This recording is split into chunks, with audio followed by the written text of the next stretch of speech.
mempertahankan tanah warisan, pria ini dibunuh anggota polisi. Agustino, seorang warga dusun Mendauk, Kecamatan Nanggatayab, Kabupaten Ketapang, Kalimantan Barat, tewas ditembak anggota Babin Kamtibmas. Tragisnya, peristiwa ini terjadi di depan istri dan anaknya.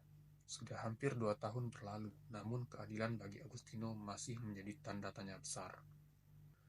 Kasus ini bermula dari sengketa lahan antara Agustino dan seorang pengusaha tambang berinisial AK.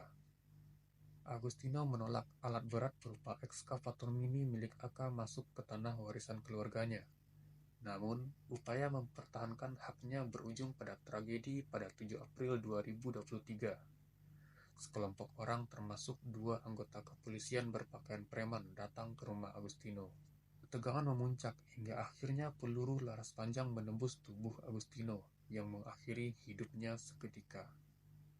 Kuasa hukum keluarga korban, Marwan Iswandi, melaporkan kasus ini ke Bareskrim Polri. Ia menegaskan bahwa polisi setingkat polsek hingga Polda di Kalimantan Barat justru terkesan menutup-nutupi kasus ini. Dugaan adanya keterlibatan pengusaha tambang yang berpengaruh semakin memperkuat indikasi ketidakadilan dalam proses hukum. Sementara itu, Polda Kalimantan Barat mengklaim bahwa kasus ini sudah P21 dan akan diuji di pengadilan. Namun pertanyaan besarnya, apakah di persidangan nanti benar-benar akan mengungkap dalang di balik semua ini, atau hanya formalitas semata?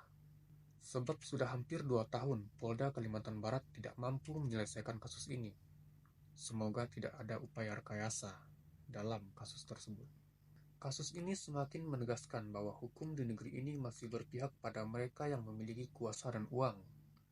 Seorang warga kecil yang mempertahankan haknya justru kehilangan nyawa, sementara pelaku hanya mendapat hukuman ringan berupa demosi dan penempatan khusus selama 30 hari. Apakah nyawa manusia semurah itu di mata hukum? Kasus Agustino harus menjadi momentum bagi institusi kepolisian dan aparat penegak hukum untuk membuktikan keberpihakan kalian kepada keadilan, bukan kepada mereka yang berduit. Mabes Polri harus mengambil alih penyelidikan ini secara transparan dan terbuka.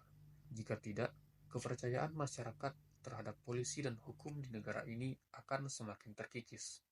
Keadilan bagi Agustino bukan hanya sekedar menghukum pelaku, tetapi juga membongkar aktor intelektual di balik kasus ini. Jika hukum benar-benar untuk rakyat, maka sudah saatnya keadilan tidak hanya berpihak kepada mereka yang berkuasa. Apakah hukum akan berpihak pada keadilan? Atau justru kasus ini akan menjadi bagian dari sekian banyak tragedi hukum yang terlupakan?